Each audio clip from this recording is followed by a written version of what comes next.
So over here you can see that I am in the task uses view right now. And if I were to go around over here onto, let's say, a particular task and then go to details, you can see that right now the task type is set to fixed unit and effort driven is turned on as well.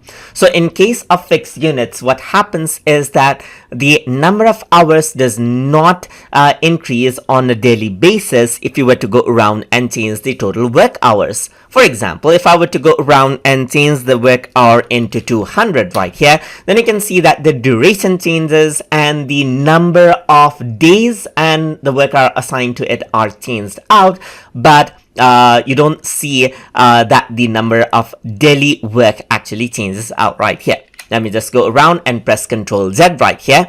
And if I were to go around and change it to, let's say, fixed duration, however, then what happens is that if I were to type in 200, then the daily work hours changes out. And that is what fixed unit is for. So fixed units is the units, the daily work units right here, assigned stays the same, and then only and increases the days of work hours right here as I increase the working hours right here, the total working hours over here in the task uses area.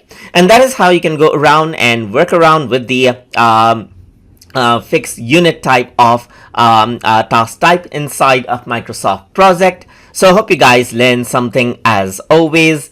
And as always, please like, comment, share, and subscribe.